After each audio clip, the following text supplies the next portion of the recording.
These stories are first-hand accounts shared by Reddit users, detailing unsettling real-life encounters that left lasting impressions. Each narrative provides a chilling glimpse into moments of danger, survival, and eerie coincidences that might make you rethink your surroundings. Disclaimer: these accounts were originally published by Reddit users and are presented as personal experiences. While they are described as true events, their accuracy relies on the original storytellers. The details shared here are intended for awareness and cautionary purposes only. Viewer discretion is advised. Story 1. The C word. Please fight, Dad whispered. Just a little longer. Mom didn't look at him, or me, just stared at the hospital ceiling. I can't, she said, her lungs gasping for air. And then she died. It was a Wednesday. I was 8 years old. Dad changed after that. A week after she died, he made me sit at the kitchen table until I finished my homework. My dinner sat in front of me, teasing me. It was dark out. I was crying. Couldn't do the last 2 problems. Dad sat across from me, silent, staring. My stomach growled. I can, Dad. I dash. His hand hit the table. Not loud, just final. Then starve, he said, throwing the food away as he left the room. When I was 9, he made me retie the laces on my sneakers 50 times. So they weren't tight enough. But they hurt when I walk, I moaned. I can't wear them this tight. You will. I can't. Fine, he said. He got up, yanked the shoes off my feet, and cut the laces off with a pair of scissors. Then walked barefoot. And I did.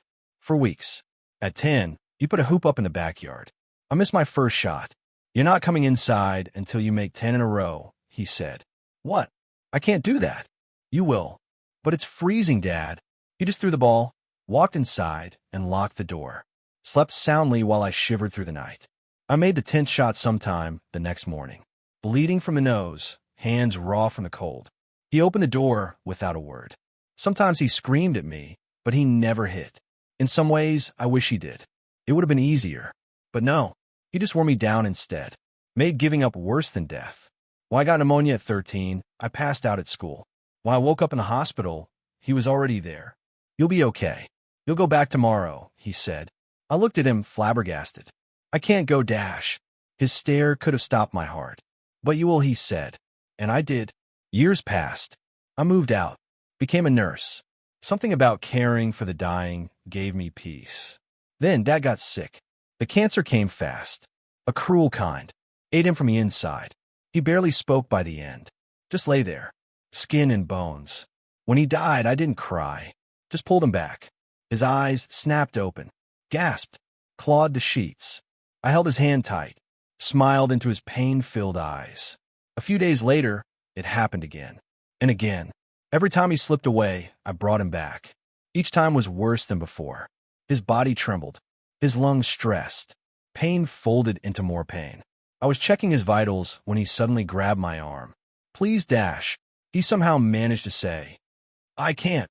I raised my hand and placed it on his. Patted him gently and smiled. But you will. Story 2. Rather keep in the family. I turned 18 last week. Mom baked a cake shaped like a coffin. Dad gave me my first knife. My uncle gave me the talk. Not the birds and bees. The family talks. We can't die, he said, tapping his skull. But we have to kill. See, my family's got this freak show curse. Once we hit 18, we become immortal. Sorta. If we die, our bodies rot fast, all gross and gooey. Then over 3 or 4 days, we heal. The flesh comes back pink and soft like baby skin. And boom, we're 18 again. Age ticks back up from there, normal speed, until we die again. Only catch. The regrowth only works if you kill someone not in the family before your body hits full decay. If you don't, you decay. For good. So every time one of us dies, accidentally or on purpose, we have to take someone down with us. They act like it's no big deal. It's just a reset, they say. Part of life. I thought they were joking. Until I saw Uncle Ray strangle some girl in the garden. She was maybe my age. Maybe younger. She screamed so loud I dropped my drink.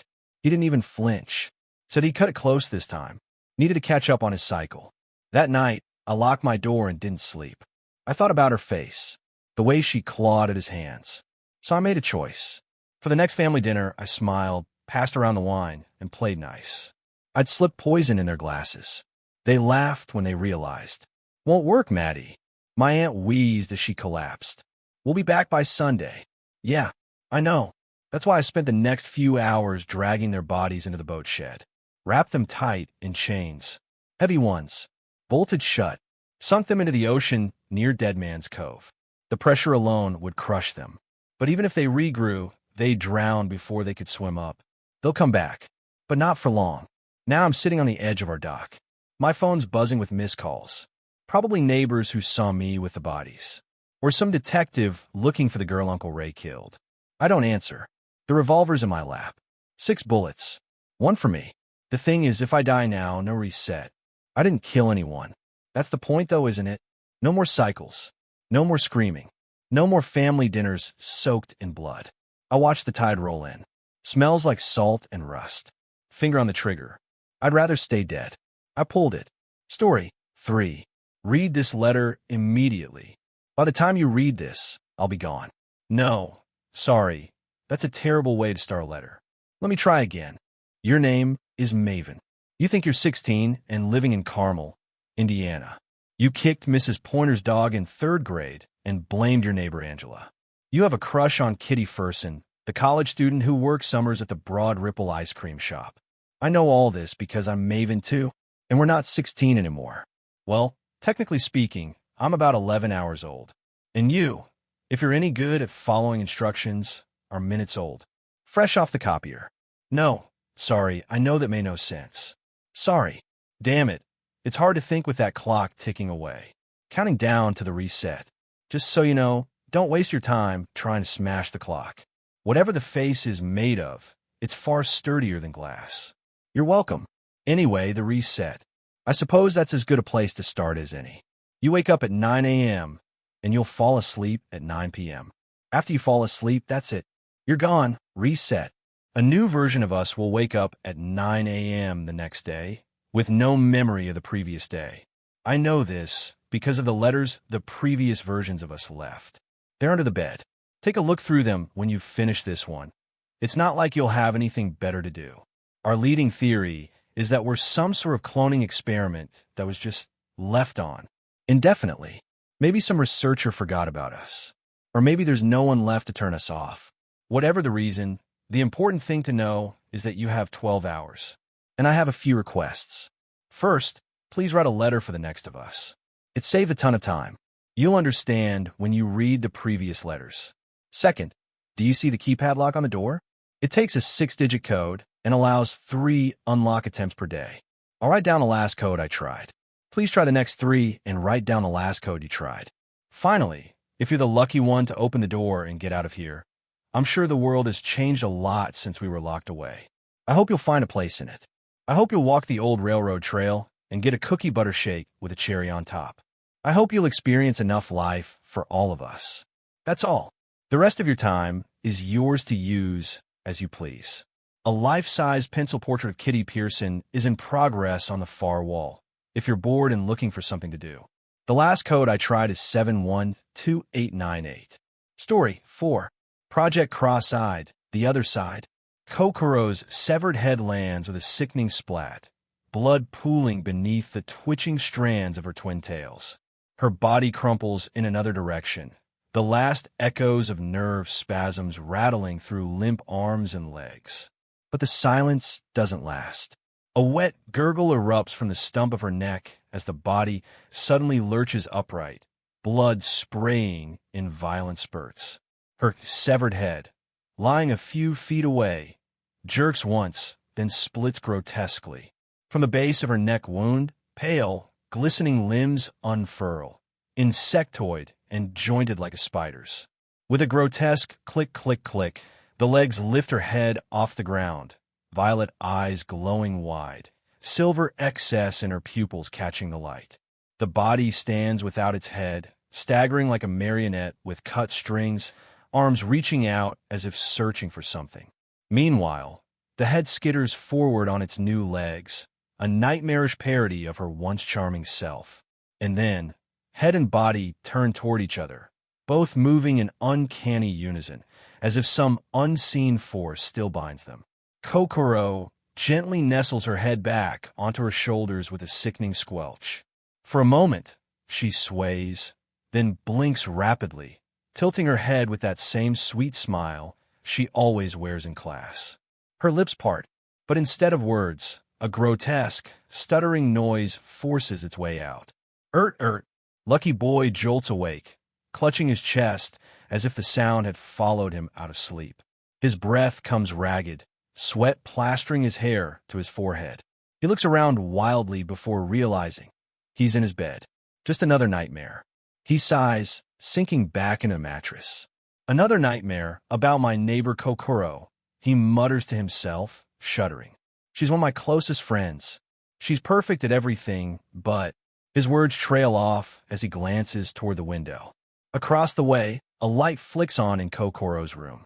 A silhouette passes by the curtains, her unmistakable twin tails. Lucky Boy swallows hard. The unease lingers. You might wonder why they call me Lucky Boy. It's not because I win raffles or have great grades. Nope. It all started the day I transferred into a brand new school. Nervous, late, and already lost in a maze of hallways, I bent down to grab a pencil someone had dropped, only to trip headfirst and, well, let's just say my face landed in the worst possible place. Her bottom. That her being Ashi Kokoro. She's smart, popular, beautiful, athletic, the perfect girl. And me? I was just a new kid, Aki Yamaguchi. Nobody. But that accident branded me with a nickname I can't escape. Lucky Boy. Not the worst thing, I guess. Because my new school, Other Side Private School, isn't exactly normal. Located in Harajuku, founded by some eccentric foreign investors, it has a reputation for being different. And soon enough I found out why. Because when Kokoro smiles at me, sometimes I see something behind it. Something I don't think I was ever meant to see. Tell me if you want to see it out more here. This is a taste of the world I am creating for a fame centered around a serial killer dubbed Urime, cross-eyed. I had intended for it to be an alarm clock, but for now, it's a placeholder for a word I am thinking of because I half-assed it while half asleep. I need a pumpkin spice coffee. Story 5. For the first time in history, I was giving Edna her lunchtime meds when I heard the weather forecast. I was listening with only half an ear, and Edna's muttering stifled much of the information, but I heard enough to make me turn the volume up on the small TV. Give us this day our daily bread, said Edna, as she picked up her sandwich and bit into the corner. Amen, I replied absently as I watched the local weatherman point to his map.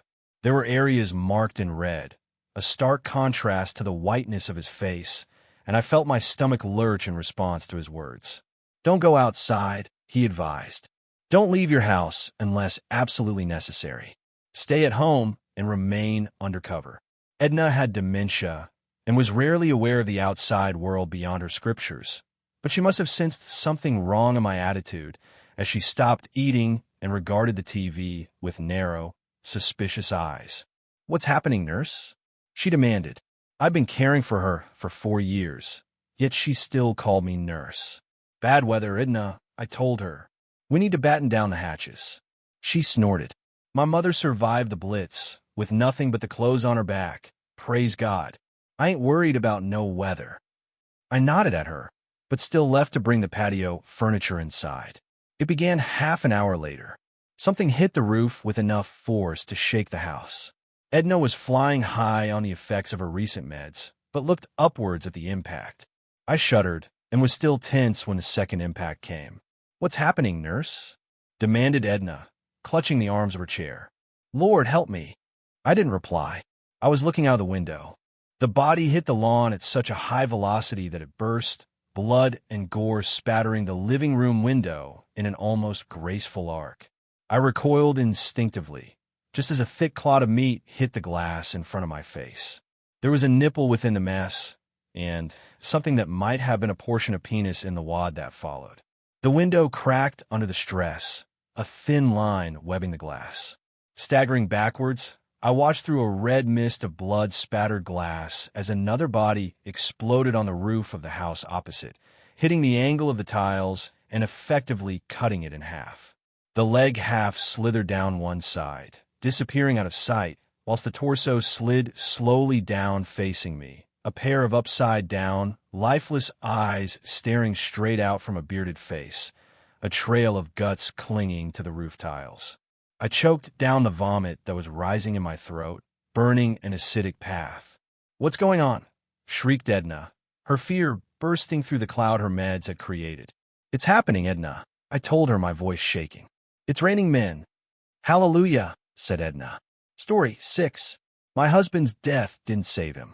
The same night happens over and over. "Eat it," I say to him, but there's no command in my voice anymore. No strength anywhere.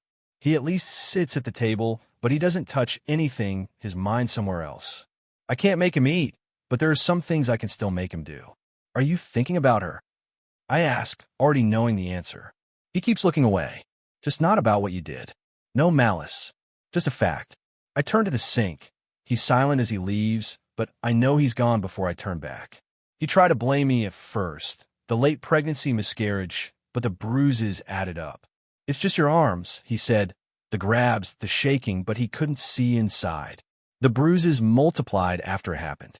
Blamed it on the grief, as though it was something done to him rather than something we shared.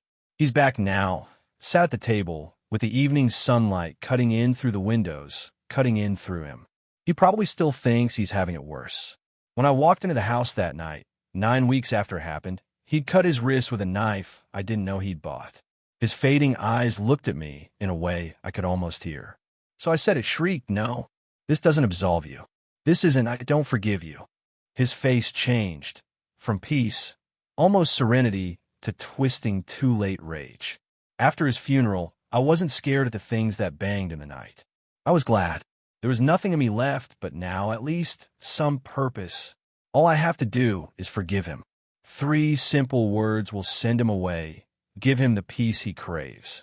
The peace he's always craved, since before her. The quiet, the forgetting, the void. But he always said I was the strong one, that I could handle anything. "Eat it," I say, almost not noticing it's the next night already. He keeps looking away. The same night happens over and over. Exactly the way I want it. Story 7. We just removed our daughter's batteries. "I'm sorry, what?" I managed to say through a cheesy grin. Murder wasn't even in my vocabulary. But the more I stared at my boyfriend's awkward smile, I found myself fantasizing strangling him. Kendall was a blonde blur of nothing. Just a hot guy who occasionally makes jokes. Apparently, he was my type. "You took out our daughter's batteries?" I hissed, careful to keep every movement flawless. "Where is she?" "At home." Kendall groaned, burying his face in his arms. "I'm sorry, man. She won't stop crying, and I've got a long day of pretending to be a lifeguard tomorrow." I grabbed his hand and yanked him toward the exit. "Bye, ladies." I squeaked to the diner patrons, dragging my boyfriend outside. I dived into the front seat of his car, my hands shaking. Immediately, Kendall threw his arms around me as a group of guys walked past. I shivered under his touch. He slid closer, exaggerating his pose. "Want to go for a ride?" I nodded. "Sure do." As we sped away from the group, Kendall shifted uneasily, shooting me a nervous glance. He was a good actor, the only reason we hadn't been caught. "Wait, if I took the kids' batteries out, then she'll..." He trailed off with a groan. "Fuck, she'll know you're not a brain-dead fucking idiot." I spat. I thwacked him. It felt good. He shot me a sharp glare, a fragment of his old self. "Ow!" Kendall shoved me. "Drive faster." "I am." We were right to be scared. Back home, we found our daughter, Cynthia, our little plastic bundle of fucking joy, pinched between the fingers of our captor. Brittany, the girl holding her, grinned at me. Her gaze found Kendall. And the boy. I could already feel myself stumbling back, my heart in my throat. I could feel it again, boiling hot, sizzling through my skin, peeling away my mouth, my eyes. Wax that molded me into me. Once upon a time, I had a life. I was a doctor. Kendall was an English grad student. We were lucky, out of everyone in Dolltown, to keep our memories. The girl stepped forward, her smile widening. "Brittany," Kendall shoved me. "She's like 8. We can overpower her." But I couldn't move. My creator once giggled as I was dropped, like meat to the slaughter, into a pool of boiling wax. She had molded me with her own fingers. I was her Brittany. One look at my boyfriend, and I knew the feeling was mutual. He was her Kendall. She had made us, after all. My bones turned to lead, my body dropping onto my knees, my fingers already prodding at my plastic arms. I did have skin at some point, right? I must have had real skin and bones and blood, and a heart. You two are faulty, our creator said, giggling. She prodded the wax peeling off my arm. I think you need to go back to the doll hospital. Story 8. My husband lost all our savings. I gave my husband 3 chances. After 17 years of marriage, I thought that was very generous. 3 chances to come clean, to prove he felt remorse. This all started when I learned the entirety of our savings had been wiped out. Decades of scrimping and saving. Where had all gone? Sports gambling. He lost it all. To me, this was worse than just losing all our money. This was our security, our future. And he hadn't even said a word to me. The first chance? I broke his phone. Said it was an accident. I even went and got him a new one myself. I just wanted to see if he'd re-download all those sports gambling apps. The ones that ruined us. He did. After that, I bought the security cameras. Real small ones. Placed them around the house, hooked up to an app on my phone. God, they make good cameras these days. I was anticipating a divorce and thought I would need evidence. The second chance? I learned he had opened a credit card in my name. The bastard. All our money wasn't enough. He needed to drive us into debt too. He was careful to try and cover his tracks. But I managed to get a statement in the mail with my name on it. I left it on our kitchen table with some other junk mail, just to see if he would try to hide it. He did. Strike 2. The third chance? He had spent the entire afternoon preparing my dream dinner. Caesar salad with the dressing made from scratch, potatoes au gratin, just for a side, and chicken piccata heavy on the capers. He even got 2 different bottles of wine. As we were sitting down to eat, I tricked him into checking the mail, just to get him out of the kitchen for the second I needed. When he sat back down, I asked him, "What's the special occasion?" "What do you mean?" "All this. You've really outdone yourself. You deserve a nice dinner," he said. Before we start, I stopped him. "I have something I need to ask you." "Okay. Would you know anything about a life insurance policy in my name?" He lied effortlessly. "No." "Why? Do you think we should start one?" "Oh, I think I must have clicked something on the internet a long time ago. Maybe I accidentally signed up for one. I'm sure it's nothing." Right. Because, they never pay out."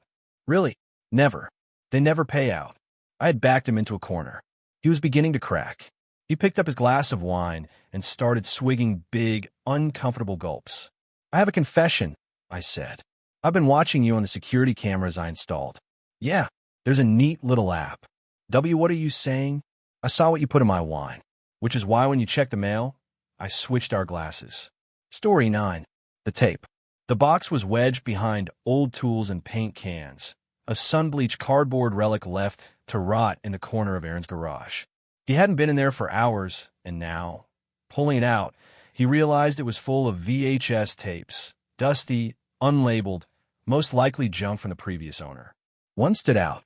No markings, just black plastic, sticky with age. Curiosity got the better of him.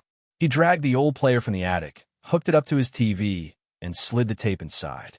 The screen fuzzed, static hissing in the quiet of the house. Then the picture steadied. Aaron froze. On the grainy footage, the camera pointed into a dimly lit living room. His living room. Same rug, same lamp, same crooked picture frame. And there, standing in the center of the frame, was himself. The figure on the tape stood perfectly still, staring toward the television. Staring at him. Aaron felt the air tighten, the walls pressing closer. He fumbled for the remote, half ready to eject the tape, but something shifted in the background of the video. A shadow moved in the hallway behind his other self. Something tall. Something is wrong.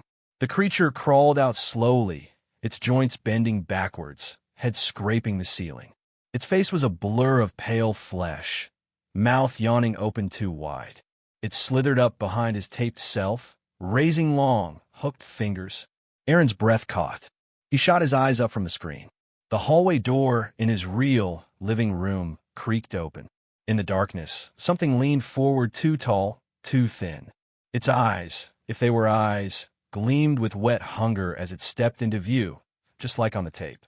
Aaron's trembling hand dropped the remote. The static on the TV grew louder, hissing, rising like a scream. On the screen, his videotaped self finally moved, turning its head ever so slowly to look directly at him, lips curling into a knowing grin. From the corner of his eye, Aaron saw the same smile spread across the pale, boneless face in the doorway. And then the tape kept playing, showing things that hadn't happened yet. Things Aaron would not live to stop. Story 10. She finally saw me. I didn't think she'd be there. I had hoped she'd be at the reunion, but I kept that hope a secret, even from myself. It took a second to register she was real, not just a fantasy ambushing me in the daytime. She was at a high table across the dance floor, a wish unmade, a vision of honey blonde curls in a red dress. Alone. I started walking, dodging the photo booth line, and some lady with a clipboard asking me to add to the memory wall. After 20 years, there weren't many memories I cared to hold on to. Except one. She looked better than memory. Not aged well, but refined. She was taller, toned shoulders and legs. By the time I reached her, I realized, wow, you got hotter wouldn't cut it. I bumped the wobbly leg of her table, spilling champagne down her chin. I'm so sorry, I said, deepening my voice. I turned to grab napkins, but she stopped me with a hand on my forearm. Don't sweat it, she said, wiping her lip with her thumb. No Facebook photo could capture the brilliant brown of her eyes. Can I get you another? Yes, please. Her voice was warm, a delight to hear. So much better than having to eavesdrop from the corner of her favorite coffee shop. I felt the familiar urge to touch her, to confirm this was real, but I caught myself. I jogged to concessions, smoothing my shirt and straightening my bow tie. I nearly spilled a row of glasses, terrified she'd vanish before I returned. But she was still there, perched on her bar stool, watching me. I tried to wave, but with a drink in each hand, it looked like I was giving a toast. Toast to us, I thought. Together at last. When I slid back into the stool across from her, she was quiet. I tried a proper cheer, but she was sitting on her hands. Her smile was thin, almost pained. Something was wrong. I could feel it, but I didn't say anything because the moment felt so fragile. She was finally seeing me. After years of pining, calling and hanging up, watching through windows, digging through dumpsters, I could be in the open. She trembled, perhaps feeling my passion for the very first time. I couldn't help it anymore. I reached out to wipe a tear from her cheek. I feel it too, I said.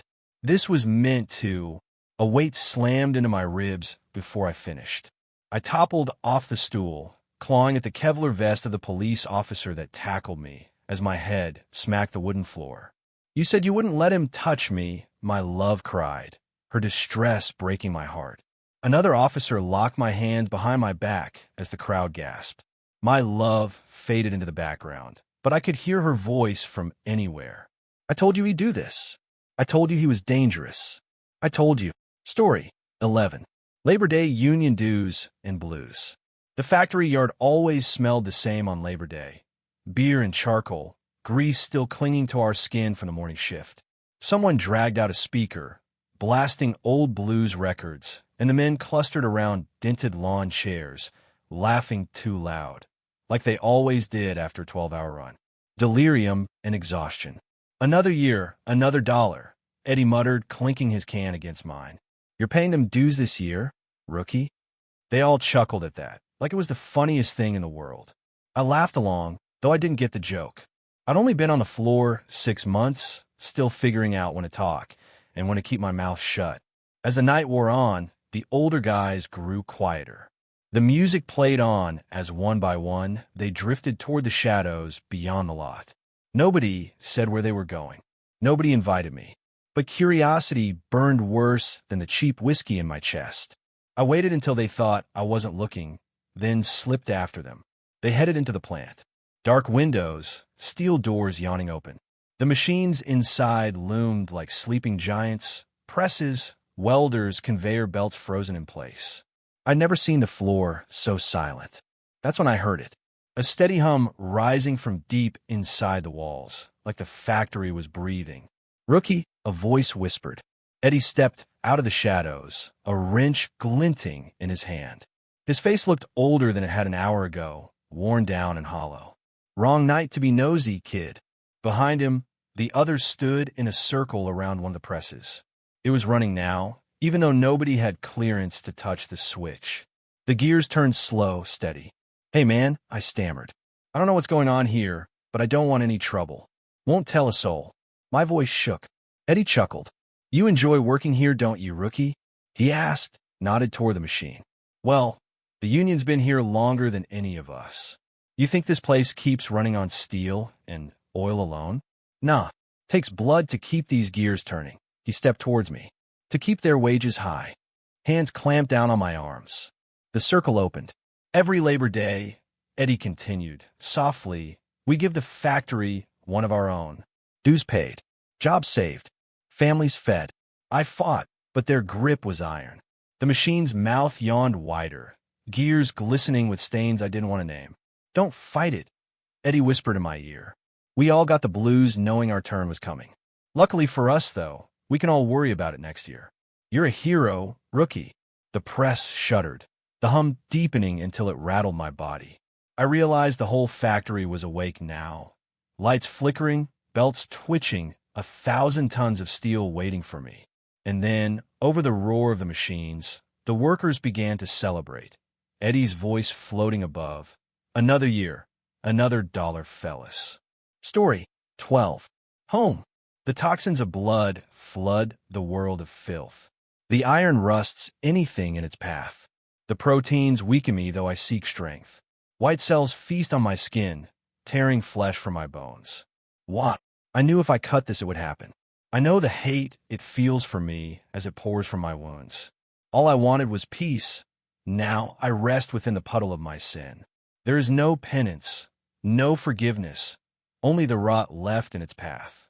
Now I see the ceiling getting farther. I'm sinking, burning. All I feel is burning. My bones broil the muscles on top of them. All the nutrients I have left, eaten by my own being. Whatever that is left of my frail and broken figure joins the ever-growing cacophony of screams. Then, the screams calm me, the pain soothes me. As my iris constricts, I am at peace. I retreat from the pain and embrace the wound that encompasses me. It soothes me and whispers soft coos into my ears. Friends greet me, yet with faces of distorted flesh. I don't know these people. I know none of them, and yet I am one of their own, another freak apart from this twisted circus. Is this hell? No. I'm home. These halls of mangled flesh and jutting teeth fill me with a sense of perverted security. My mind is filled with all things ecstasy and pain, yet it doesn't hurt. I'm numb and blue. Why am I blue? Cold, blue and cold. The walls shiver and die around me, withering like wilted bluebells. I'm leaving this place. The people of familiarity wave me on my journey to the unknown. I feel consciousness returning. Gasping and aching, I awake on my cold kitchen floor, soaked in the metallic waste seeping from my cavernous wounds. As I patch up the gashes, I prepare for my next descent into my mind, ready to feel the toxins of my blood once again. I move up my arm inch by inch over my haphazard bandages, ready to slice into my cold, gray flesh, itching to return back to my home. Story 13. Lie to me. They came in the middle of the night. No warning, just broke the door down and rushed in, guns drawn. Sam, I never stood a chance. The soldiers were yelling as they surrounded us. A car bomb had blown up half a convoy, and they decided Sam was responsible. His panic protests fell on deaf ears as they seized him and hauled him away. They'd only come for Sam, but they arrested me all the same. In their eyes, I was guilty anyway, whether I'd actually done anything or not. Just another cockroach, squished for being in the wrong place at the wrong time. But they got it backwards. Sam was no revolutionary. Not really. Not like me. I was the one they should have come for. I was the one who'd planted the bomb. Sam's only crime was loving me. And for that, he'd ended up here. We'd all heard stories of what happens here, told in hushed voices whenever somebody's friend or sister or son was taken. Torture, they whispered. They waterboard you. They have someone who'll tear your fingernails out with pliers. I heard they'll hang you by your thumbs and tie bricks to your feet. My cousin said they smash your bones with a hammer, one by one. Sam was shaking, his face deathly pale, and I knew he was thinking the same thing. They'll take him first, I thought, and I knew what I had to do. Confess. Tell them Sam was innocent. Accept the death sentence. But the executions were public now, and the public wanted a spectacle. I watched one. Once. I'll never forget the screaming. Some nights I wake in a cold sweat, the sound still ringing in my ears. I looked down at my hands and tried to imagine the flames licking at them, charring them to the bone. I nearly threw up. I couldn't do it. Coward, I thought, hit by a wave of self-loathing. You're a revolutionary. You're supposed to be a hero. This is what you signed up for. But I couldn't. Not even for Sam. Not that it mattered, I realized with a sickening jolt. Sam wouldn't last long in an interrogation. Not shy, timid Sam who needed me to deal with spiders and hated the sight of blood. I was going to end up at the stake either way. I had a sudden vision of myself, alone on the platform, surrounded by a jeering crowd. My stomach tightened horribly as tears began to spill down my cheeks. I can't, I sobbed. Sam, I'm so scared. He must have known what I meant because he reached over and took my hand. I won't tell them it was you, he said, not meeting my eyes. I promise. We both knew that was a lie. I smiled weakly. I know you won't. We both knew that was a lie, too. There wasn't much left to say after that. We held each other through the night. Story 14. The rope in apartment 3B. I think my neighbor is planning a murder. Or suicide. Maybe both. This building is a tomb with peeling wallpaper and that constant smell of damp rot. Everyone here is just a ghost, waiting to get evicted or just forgotten. Everyone except Leo. Leo, the landlord's son, lives in 3B. He's a reason this place is falling apart. His life is a total train wreck. Shattered bottles, broken friendships, his own mind is gone. I hear them through the wall, his friends. Their laughs aren't right. They're sharp, like the sound of glass cracking under a boot. They don't talk, they hiss. And the smell's sweet and chemical. It seeps under my door and makes my head spin. But the noise stopped a week ago. Now there's just this thick, heavy silence from 3B. It's worse. I saw his dad yesterday, an old man. He was carrying a bag of groceries up the stairs, his breath all ragged and wheezy. He looked small, defeated. He didn't even look at Leo's door. He just knows. I know because of what I saw when Leo's door was left cracked open. Just a bit. I wasn't snooping. I was frozen. Right there, in the middle of his filthy living room, hanging from an exposed pipe, was a rope. It was perfectly tied. That cold, efficient knot. The loop, just the right size. It wasn't just tossed aside. It was on display. A statement. A warning left for someone to find. But for who? For his father? A promise of what's coming? A threat to finally collect on this crumbling building's soul? Or is it for him? I lie awake at night, putting it all together. The guilt, the hate, the debt he owes his dad for a life wasted in this same apartment.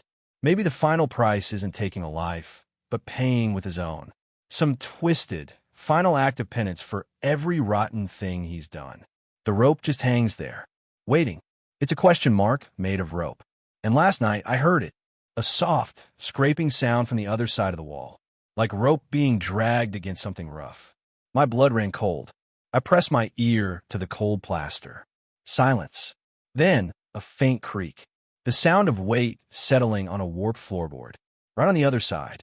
He knows I saw it. He knows I'm listening. That rope isn't just a warning for his dad anymore. It's an invitation. And I'm pretty sure it's for me. Story 15. I've been getting bad growing pains. I never believed in growing pains. I thought Mom was just overreacting. But now, at 8 years old, practically bent over while choosing my lunch in the cafeteria line, I realized Mom was right. And she wasn't even here to say, "I told you so." I hadn't seen her in a while. Not since recess was expanded indefinitely. I grabbed milk instead of juice, plunking it down on my tray. "That's a wise choice, Charlie," the lunch lady said. "Good for your bones." All tables, but one were occupied. Crybaby Cass sat with his head buried in his arms. "Why are you always crying?" I asked, slumping into a seat. He lifted his head, glaring. "Do you want to know a secret?" I shrugged. "Maybe." Cass leaned forward. Meet me after curfew tonight, and I'll show you. I couldn't stop thinking about Cass. During recess, I toppled off the jungle gym and couldn't get up. It took 3 kids to pull me to my feet, and even then my back was aching, my bones screaming in pain. Growing pains were really kicking my butt. After curfew, I snuck out of the classroom where the other kids were sleeping. Cass was waiting for me at the wire fence, armed with a flashlight, shining it in my eyes.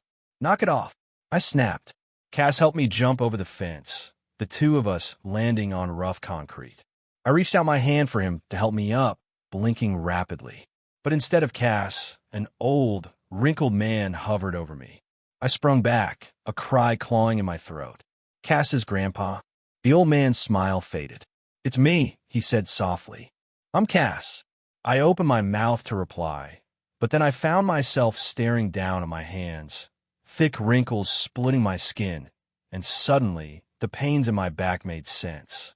I ran my hand down my arms, dragging my fingers through straw-like hair. My reflection stared back from a puddle, a grandmother with wide, terrified eyes, lips parted like me. I screamed, and so did she.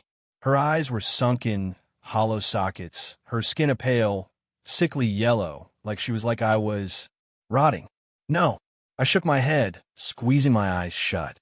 "No. It started when we were 8, Cass said softly. "Think of us like energy farms. We keep the adults young." He grabbed my hand. "But we can run away," he whispered. "You and me."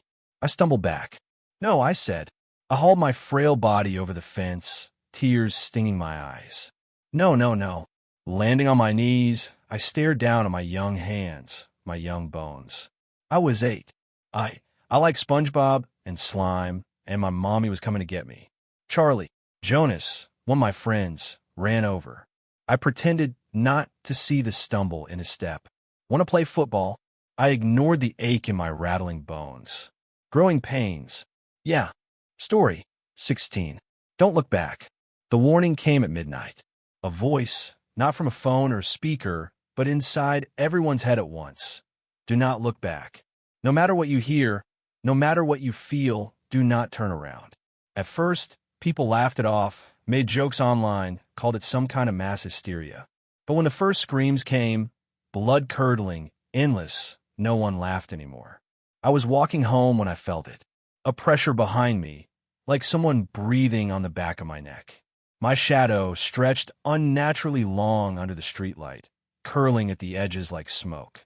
I kept moving forward, heart pounding, fists clenched. Then came the voices. My mother's voice. My best friend. Even the voice of a girlfriend I lost years ago. All whispering my name, begging me to just turn around, just once. The worst part? They sounded real. I passed a man on the sidewalk. He was shaking, screaming, I can't. And then he did. He turned. I didn't see what was behind him, but I saw his face. His jaw snapped open far wider than it should, his eyes rolled back, and his body collapsed like a puppet with its strings cut. Whatever was back there took him. I'm still walking. I've been walking for hours now, afraid that if I stop, I'll forget myself and turn. My legs are burning, my chest is tight, and the whispers are growing louder. And now one of them doesn't sound like a stranger. It sounds exactly like me. Story 17. I think my girlfriend is a monster.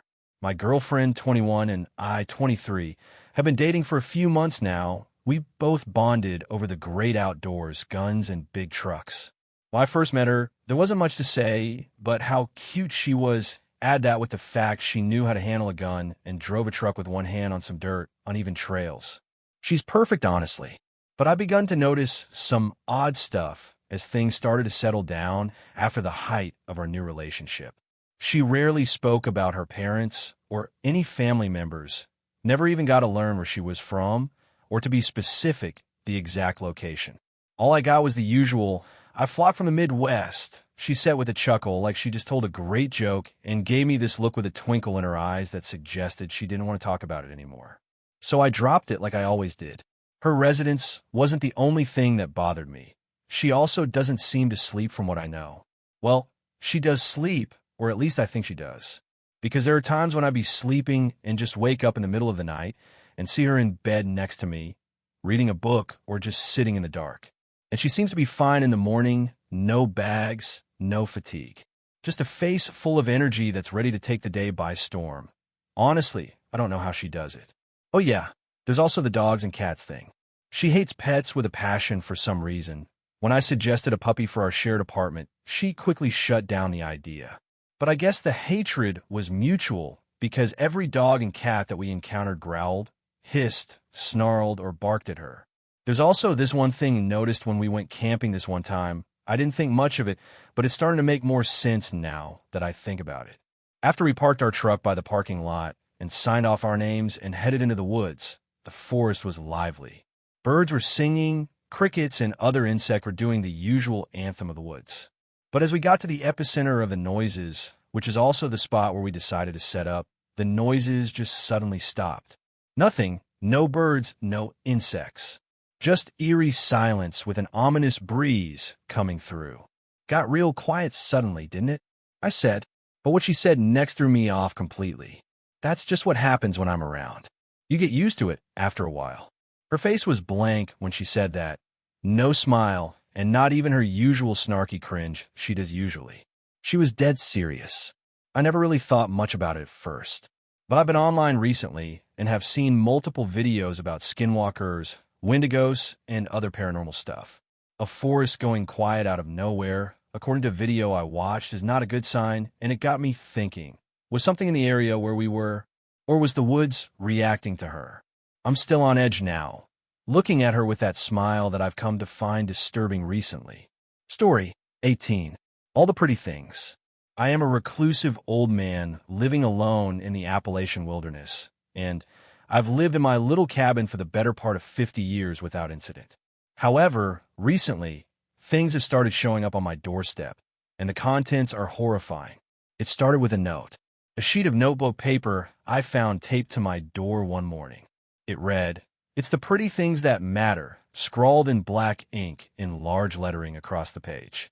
On the back, there was a Polaroid, an off-kilter photo of what looked like a chest or box surrounded by trees. A bit confused and unsettled, I set the note and photo on my coffee table and went on about my day, journaling and reading. There's not much to do in the woods of Appalachia, so my days were usually spent enjoying nature, hunting, and fishing. So that's what I did. I finished my chapter and journal entry, then set off into the forest, rifle on my shoulder and fishing rod in hand. The woods were eerily silent today, which, if you know anything about Appalachia, is not a good sign. I was confident with my rifle, though, and hiked on, following the path to the river that I'd taken a million times before. However, halfway through the hike, I discovered something that had not been on the trail before. A bloody doll head was nailed through the forehead into a towering pine that swayed with the wind, its body nowhere to be found. Below the head, etched into the bark with what I assumed was a pocket knife, the phrase, "Isn't she pretty, jagged and messy?" Feeling the unease wash over me, I decided it was best I return home for the day. The forest remained silent as I trekked back to the cabin, and it felt as though a million eyes were on me with each step I took. I could feel the atmospheric pressure change as thunder clapped overhead and the first droplets of rain began to fall. Making it back home, I locked up extra tight, placing a chair underneath my door handle and locking every window. The storm raged that night, and the wind howled outside, rocking the cabin back and forth gently. I had slept with my rifle, being the paranoid recluse that I am, and because periodically throughout the night, I thought I could hear the sounds of footsteps pounding against my front porch, pacing back and forth along the tiny 4x5 space. Life was brought to my fears when the next morning I found a new gift at my doorstep, the tattered and dirty shirt that appeared to have belonged to a little girl between the ages of 4 and 8. In denial, I tried rationalizing the experience by telling myself the weather had blown the shirt onto the porch. The wind had swept it up and carried it miles just for it to settle directly on my front porch. An attempt for me to walk away from the situation. However, that rationalization quickly crumbled when I picked up the shirt, and beneath it lay another Polaroid photo. A little girl standing at a bus stop, oblivious. The same pink and purple butterflies on her shirt as the ones on the shirt I now held in my hands. On the back, in black Sharpie and neat handwriting, was the phrase, "Isn't she pretty?" with a smiley face underneath. I immediately loaded up into my old Ford Ranger and made my way to the closest police station, presenting them with the evidence. Looking into their missing persons database, they found a match for the girl in the picture. Only she had gone missing over 30 years ago, and her case had gone cold after about 15 years. I explained the events to the police with the doll's head and the photo of the chest that I had received 2 nights ago, and they told me everything I already knew about Appalachia, how people go missing up here by the thousands every year, and how an absurd number of the cases go unsolved. Nevertheless, they assured me they'd examine the Polaroid for fingerprints and get back to me if they found any clues. Being a gun owner, I refused any police protection at my residence, and I myself assured them that I too would be keeping a close eye out for any suspicious-looking person lurking near my remote cabin. When I returned home, everything was just as I left it. No signs of any kind of trespassing or vandalism. I stayed in again tonight, wanting to be here in case any more gifts arrived on my doorstep. While I was on my stove cooking that night, through the sound of my radio playing 70s rock music, I heard the creeping footsteps again on my front porch. I rushed to grab the rifle from my bedroom and came bursting through the front door to find the sight of a pale, sickly thin man crouched down and peering into my kitchen window, Polaroid camera strapped around his neck. He was completely nude and bald-headed, and once he saw me, he screeched like an animal before springing over the baluster. I fired blind shots as he fled at inhuman speed into the woods, leaving shrubbery and branches shaking as he sprinted. I fired another shot into the forest in his direction and heard another screech, but the sprinting persisted. I leaped from the porch and chased as fast as I could through the dense forest, stumbling over roots and running into trees in the darkness. I could no longer hear the footsteps, so I gave up and walked back to the cabin, defeated. I did not sleep a wink that night. The whole evening was spent on my porch, waiting for him to come back. Next time I will not miss it. I waited until the sun came up, and no trace of the man returned. Becoming fluent in hunting during my time here in these woods, my first idea was to search for his blood. I had heard him screech again. I could have at least grazed an arm, and I could work from that. I searched the whole area and found no sign of blood anywhere. Defeated, I returned to the cabin. I went into town that day and bought some trail cameras that I placed around the area and on my porch. I was not going to miss my opportunity to catch or kill this guy again. Days came and went with no sign of the man. My trail cams caught nothing, and gifts stopped appearing on my doorstep. Days turned into weeks, and weeks turned into months. I had almost succumbed and settled back into my life of comfort and serenity alone on my mountain until one faithful morning. A new gift was on my porch. Not only that, but doll heads were nailed to every tree surrounding the perimeter. It wasn't just doll heads either. Limbs were separated from the torsos and crudely nailed to the trees, making them look like dissected bodies. The same message under each display. "Isn't she pretty?" The new gift was a jewelry box, dusty and decaying. Inside were dozens of rusted and bloodied earrings, each one bearing some variation of a butterfly. After this, things escalated faster than I could account for. I took the jewelry box to the police station and yet again explained the situation to the local police chief. The earrings were taken in for DNA examination, and as the earrings were being removed, a new Polaroid was found underneath the pile. It was me, asleep in my bed, completely unaware, taken from beyond my bedroom window. The chief insisted I have police protection at my cabin, and this time I agreed. This man had managed to find the one blind spot in my trail cams, and now he was toying with me. DNA testing takes anywhere between 24 and 72 hours, so once more, I returned to the cabin, officers at my rear. As you'd imagine, it's difficult for me to park my Ranger on my property, let alone 2 additional police cars. That being said, the officers had to park their cruisers on the dirt road at the end of the driveway. The 2 officers stayed in their cars the whole night, rendering them nearly useless. That's what makes what happened next so frustrating. It had started to storm again, and lightning strikes flooded the cabin with flashing light every few seconds. Something was off, though. The strikes seemed out of sync with the storm. I focused in on this and noticed that there would be 3 quick flashes of light after every big flash of light, and then there'd be thunder. Lightning struck again. In the living room window, the outline of the man came into view. 3 flashes came from his face before the outside went dark again. Once again, I ran outside, rifle in hand, but this time a man was gone completely without a trace. Immediately, I confronted the cops in their useless cars, demanding they help search the area. They dared to seem annoyed with me as we searched the woods in the pouring rain. Finding nothing, the officers returned to their vehicles. By this point, it was around 4 in the morning, and the storm began to let up. Against my better judgment, I allowed myself to rest. I awoke to sunshine and birds singing, a stunning contrast to the previous night. Stepping onto my porch, in place of a gift, I found dozens of Polaroids of myself arranged into the shape of a butterfly. Right in the center of the collage, I found something that broke me. My daughter, laughing as I pushed her on the swing, as happy as could be. 25 years ago, she had gone missing from our front yard as my wife and I worked around the house. Her disappearance broke me and my wife apart, and we divorced soon after, leading me to move here into this cabin. I felt my heart break all over again, and I began to break down. I was absolutely grimaced to find that the police cars were no longer at the end of my driveway and were nowhere to be found.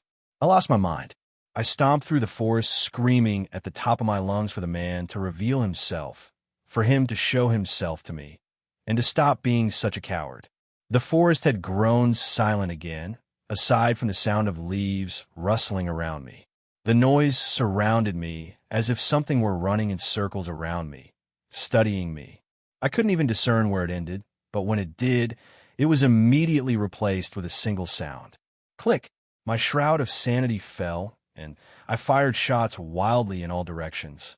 I listened as the unnaturally fast footsteps raced off deeper into the forest, laughing like a banshee. This was the last I saw of the man for a while.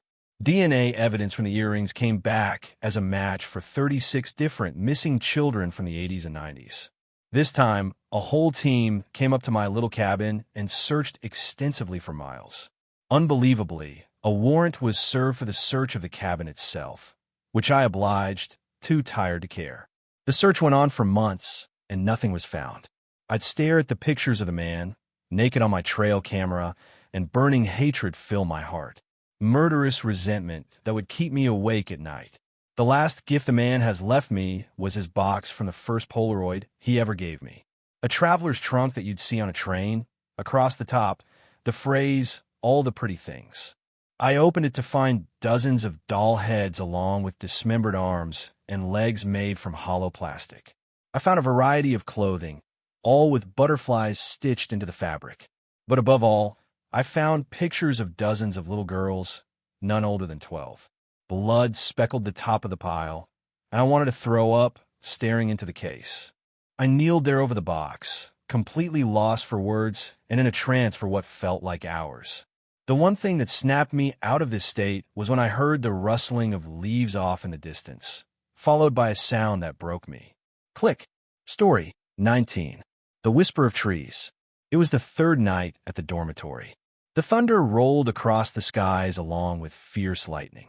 Beyond the window, the vista was lit with flashes of light and roaring with thunder, alive and raging. Dark hills glinted in electric white, while raindrops captured and fractured the light like tiny glass beads. Gentle streams from the hills now flowed heavily, driven by the wind and torrential downpour. The boy sat beside his bed and looked at the garden. The hedge below stood in quiet ranks, swaying, their dark blue silhouettes etched hard against the lawn. He then took steady steps back to his bed and slipped between the white sheets. The sounds of thunder echoed, and in the gaps he heard whispers. He sharpened his ear to cut through the pattering of rain, straining for those human-like voices. Faint at first, but the more he focused, the clearer they became. Strange voices gave way to muted words, and over a few moments the words formed sentences. Sentences that ran in a loop. They asked him to peer out from the window. He felt the pull of those words like a pull of string, tethering him, drawing him forward. He looked over in a state of trance. There he saw the hedges swaying in the same rhythm as the words. They were talking to him. But what did they want? In a flash of lightning, he saw a puppy, wet and shivering beneath the hedges, clinging desperately to life. He scrambled downstairs with a dry towel and charged through the door into the rain that hit hard and weighed down his steps. He drew closer to the puppy, and it lay on its sides with its belly slowly, rhythmically rising and falling. It was then he saw it. This wasn't a dog, but a cobbled-up approximation from sticks and foliage. He saw lines of roots snake from the puppy to the hedges, as if it were puppet strings. Before he could step back, the puppy convulsed. Its ribs cracked open, sprouting new shoots that lashed around his wrists. He stumbled, trying to wrench free, but the tendrils tightened, dragging him toward the swaying wall of green. The storm roared, drowning his cries as the hedges bent to take him. Their branches opened like jaws, folding him into their dark foliage. His body arched, bones splintering, skin splitting into bark. Fingers stiffened into twigs, eyes clouded with sap. When the lightning struck again, the garden was still. The hedges stood in perfect ranks, dripping rain. Only now, one crooked limb bore the outline of a boy's face, its mouth half open. Story 20. Why won't you look at me? Why won't you look at me anymore? My wife pouted. Sweat beads lined the edge of my forehead as I struggled to keep my eyes fixated on the newspaper that shielded my eyes from the woman sitting across from me. It's like you don't love me anymore, darling. Did I do something wrong? Her leg shot up underneath the table, and her foot grazed my shin and right knee. I heard the water droplets drip down onto the floor as she rubbed her foot up and down against my leg. Please see, darling. Won't you look at me? She begged. I sipped my coffee shakily and adjusted the newspaper in my hand. My heart thumped to the beat of a machine gun, while my wife's chipped and dirty nails clicked and clacked atop our dining room table. You see, it's not that I didn't want to see her. I loved my wife with all of my heart and soul. She was my rock, my support beam, and I'd give anything to have her back. Well, the real her. Because the person sitting before me today was not my wife. My wife was an angel, an illuminating light in my world of darkness. What happened to her was tragic and completely unjust, but it was also my fault. I was the reason behind her accident, the reason why she put on her stunning wedding gown one last time before throwing herself off the highest bridge in our city and plummeting to her death in the watery grave below. We argued, and I said some things I didn't mean. Dear God, I want to take them back, but I can't. I'm stuck. I'm imprisoned here with this imposter, this sacrilegious thing that has taken the place of my wife. I was drunk, and I told her I didn't think she was attractive, and I'm sorry, okay? I'm sorry for what I've done. She knows I thought she was beautiful. I know she knows it. She has to know, right? Donovan, you're still not looking at me. I was at my breaking point, and tears began to sting my eyes. Her cold, gray hand reached over and caressed the edge of my newspaper, leaving dark, wet streaks running down the length of it. She ran her hand across the top back and forth, and eventually the paper grew soggy and damp in my hands. The corners began to fold in, and my wife's decaying face started forcing its way into view. With one flick of her broken wrist, she pushed the paper, and the whole thing slumped over in my arms. Maggots ate away at her face, and gaping black wounds etched the sides of her neck. Her eye sockets were completely black and hollow, but the worst part of all was her mouth. Her jaw was dislocated, yet her words came out so fluently, filling the room with the stench of rotting meat each time she spoke. Aren't I pretty, Donovan? Don't you love me? Her pouts grew into sobs, which eventually mutated into distorted wails. Ear-splitting screams that only I could hear. She's still wearing her beautiful wedding dress, the silky white now coated with mucus and mud. I love my wife. I miss my wife. Lord, forgive me for what I've done to my wife.